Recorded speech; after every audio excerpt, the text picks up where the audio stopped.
All right, on this episode of Bowks Talking Bouts, excited to be talking to an individual who competes at Bellator 293 on March 31st.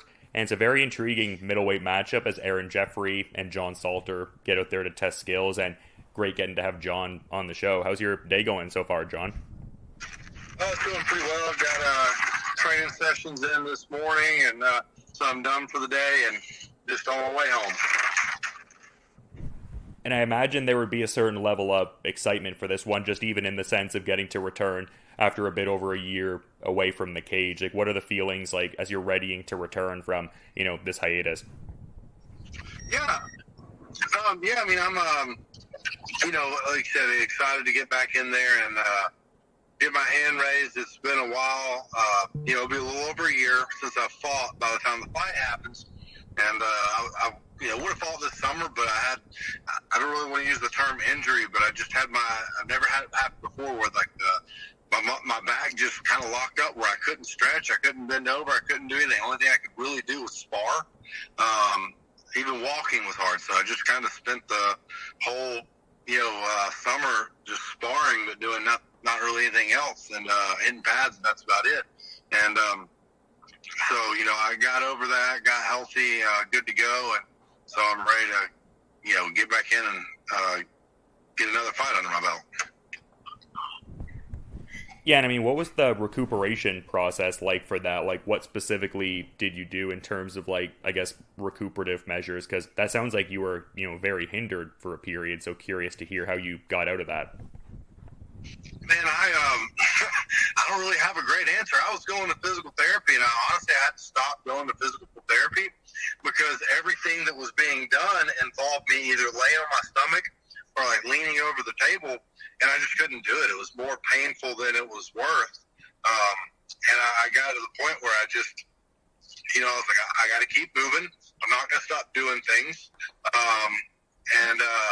So like when I say I was doing a little bit of jiu-jitsu, but I couldn't really do anything for my guard or anything like that. So I was just trying to get on top of people and hold them down, and then just try to kickbox, and I think just staying moving, it just eventually, I've never had anything last months, but it lasted months. And then all of a sudden it just started loosening up one day, and then it was just gone. So I'm very fortunate that it went away. Yeah, for sure. And I mean, that's awesome. Just like, I mean, I'm wondering how much that, time off, like, really, served that too. Cause I mean, you're not necessarily in like, a bad spot in the sense of like the two, individuals that you last fought are, Gegard Mousasi and Johnny Eblen, like the previous two, Bellator middleweight champions. But like, how much did that time off serve to kind of like bring you back for, like in terms of like, I guess, revitalizing things, and now you're getting ready to, get back into it and face a ranked opponent? Like, I guess, what's the mindset in that sense heading into it? I think this is probably the least stressed I've ever felt going into a fight because, I fought the best two guys in the division. And, this is just to go out there and try to prove that, I'm still the guy right there with them. So, for so long it was trying to climb and get a title shot, so I got to win a certain way, got to be impressive, and then I lost the title shot, and I was like, okay, well, I got to beat this guy to try and get another title shot as soon as possible. And now there's no pressure like that anymore, so it's kind of nice. And I was seeing an interview you had, prior to one of your last fights with MMA Junkie, and you were saying that throughout most of your career, you more often than not would be overlooked as a competitor, like, traveling to other people's hometowns and stuff like that. And even in some of the things you were talking about there, like having to win in like a certain way, like you need to, maybe step outside of what you would normatively do to win in a particular way to climb the hierarchy and, everything like that. Can you, I guess, speak to that a little bit, just that, whole dynamic and everything? Does it embolden something in you as a competitor, the fact that people are overlooking you? Because it seems kind of curious to me. It seems like you're a demonstrably accomplished guy, but why do you think it is you've been overlooked? And I guess as an extension, like, does it provide some benefit to you? Yeah, I don't know. it's kind of weird. It's always been that way. I came out of college, I was the NAI national champion, and for people, anybody that wrestled in college, that every level of college wrestling is really tough to deal with, but I just feel like because of that, I didn't get like the respect of. I can't tell you how many D1 guys I beat in college. I did it all the time, and then people be like, "Yeah, but you weren't a D1 wrestler," Okay, and and then I moved back to Alabama. Not a huge MMA scene in Alabama, so I did have to travel a lot to get fights in the beginning. And then it just kind of became the thing of like, if somebody wants to fight me or wants me in a card, I'll do it. I don't really care who I fight or where it is. Just let's make a fight happen. So it did work out to where I got to travel, see a lot of places, but fight a lot of hometown heroes.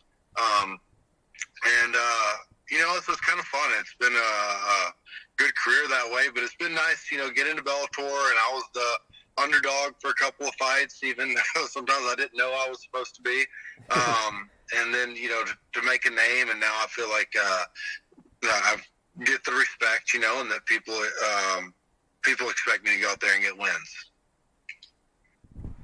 Yeah, it's just kind of interesting because even in like the wrestling period that you were kind of talking about there, like it seemed like you transitioned that into more of like a submission grappling oriented framework, and it seemed like right away you used like the wrestling skill to really take out some pretty like top notch like black belts like pretty early on in the endeavor, and have since gone on to have a lot of ADCC competition. Like how much of that wrestling base, like obviously you've developed quite a nuanced jiu-jitsu game after, but how much did that wrestling base really, I guess, like lead you to like that initial success? Because it seemed like you were, really like taking out a lot of like top level guys at a time where maybe your quote unquote jiu-jitsu credentials weren't maybe what theirs were. Can you kind of speak to, I guess, how much the wrestling base led to like successes in some submission grappling efforts you've had? Yeah, so I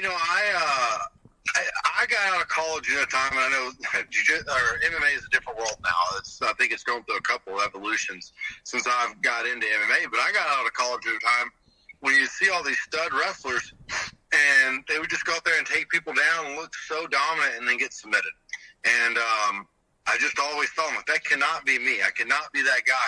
I may not be the most explosive guy. I may not be faster than everybody, but if I get somebody down, I have to make sure I'm not getting submitted, And so, I was like, I'm really going to dive into jiu-jitsu. And I did fall in love with jiu-jitsu. And then, I've got all my friends from college that I wrestled with, they, like to roll around and goof off and stuff. And I always thought, like, if we start battling for who's going to be on top, we're just going to have a wrestling match. So I'm just going to pull guard on everybody. And I want to make sure that, if I go with a wrestler that's just as good as me and I can't take him down, I've got the option to pull guard and submit him. And then I really did take the mindset going into MMA that at some point somebody's going to hit me hard enough to knock me down. So if that happens, I got to be able to submit them off my back.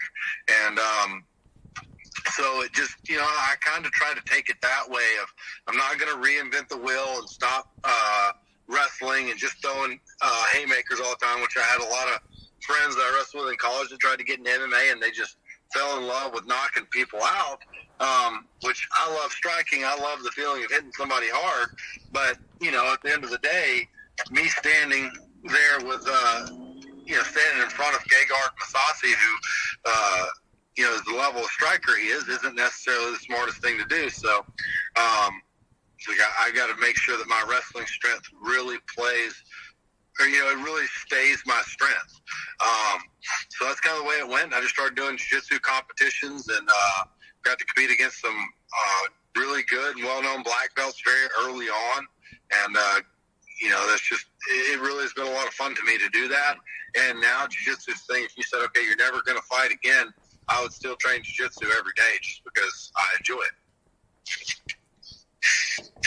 Yeah, well, I love hearing that, and that passion definitely comes across and how you pursue it and stuff like that. But I guess just curious to kind of ask about this too, because we've been talking about your wrestling game and stuff like that. I guess I'm curious about, your thoughts on that part of Aaron Jeffery's game, because he's, often able to work with like the Brock University wrestling team, which is like one of the better kind of, groups out of Canada. And it seems like the Niagara top team unit that he trains with, large in part, has really like, that strong kind of, wrestling base and stuff like that. Like, what do you think about, I guess, his wrestling game from what you may have seen in some tape study?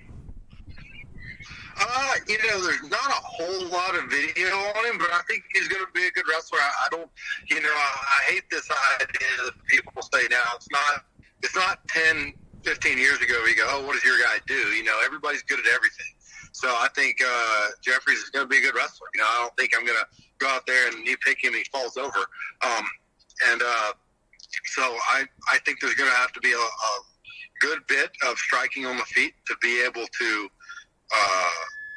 put him in a position where he might forget about the wrestling. But I don't expect to go out there and take a shot, put him on his back, and that be the end of it. Oh yeah, for sure. Just I guess I was asking the question with like my kind of mindset of like both of you guys having like, fun to watch wrestling games and stuff like that. But it is ultimately an MMA fight. Both you guys have shown really like a, multiplicity of skills and stuff like that. So yeah, I just meant it more in that sense, I suppose. Yeah, I don't think that he's going to wrestle with me. Maybe he will. Maybe he'll come out, surprise me, and shoot on me.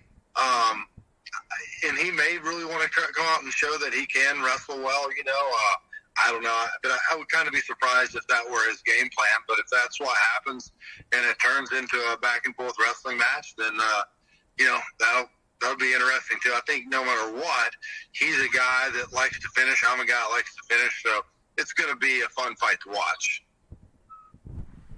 And I mean, his last, pair of fights, he's gotten, TKO victories and stuff like that. Like, based on what you're saying, are you maybe thinking he might pursue a more, like, kickboxing range-oriented kind of approach? Or what do you think about that, I guess? I would think that's probably going to be his initial game plans, to come out and strike until, I tag him or something. Maybe if I tag him, maybe he'll try to shoot. But I would think he's coming out there with the mindset of starting out the fight kickboxing heavy, and I'm okay with that. That's fine with me. I do a lot of kickboxing. I'm very comfortable there.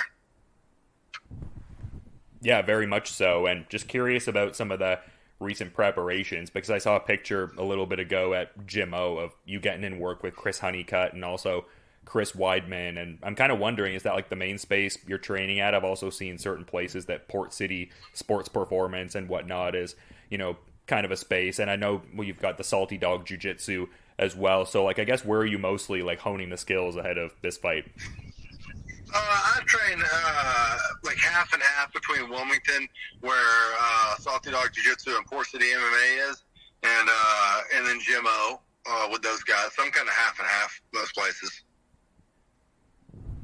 Yeah, it seems like there's such a wealth of talent out there. Like, it really seems like some, iron sharpens iron kind of work. Like, just even seeing some of the other guys listed, like, Brian Barberena, who, at the time of this recording, readying to fight on the UFC pay-per-view this weekend. So it just really seems like an elite room, for sure. Yeah, it's a great group that there in Charlotte that have come in. A lot of guys moved there to be a part of it. And, a lot of good training partners, a lot of good up-and-comers. So it's become a good place to finish out my week when I'm at training camp. Yeah, for sure. And I guess just one of the last questions I had here, like maybe you're not even thinking of this as much because you're kind of readying to return after a little bit, but is there an ideal strength of schedule you'd like to have this year? Like in your mind, do you have a certain amount of fights you'd like to have by the time the year wraps up? No, I'm just worried about this one right now. I'll get past this fight and I'll look at the rest of the year after that. Yeah, it just seems like a good one that's like mindful of still being like in a good place in that, rankings hierarchy. Like as we were talking, it's like you're still very much well within there, and Aaron Jeffery also a ranked middleweight. So it seems good in terms of like upward mobility and having like a good strength of schedule if that's what you were looking at. But I get what you mean, like very much want to focus on the immediate task, I would think. Yeah, this is a great fight because it's a tough guy with a win. It just keeps you right there at the top. But, yeah, that's all I'm worried about right now is getting past this fight, and then I'll worry about anything else after that. I mean, definitely understandable, man. And you've been really good with your time. I appreciate you coming on the show to give some great insights ahead of, this exciting fight here. But I do want to be, cognizant of your schedule and everything. So is there any kind of final parting thought you might want to add as we're wrapping up here, John? I think that's it. I appreciate you having me on. Oh, no problem. It was, great time having you on. Mutual appreciation for sure. And yeah, very excited for this Bellator 293 fight on March 31st. And again, to reiterate, I appreciate you coming on, and you have a good rest of your day there, man. All right, thank you. You too.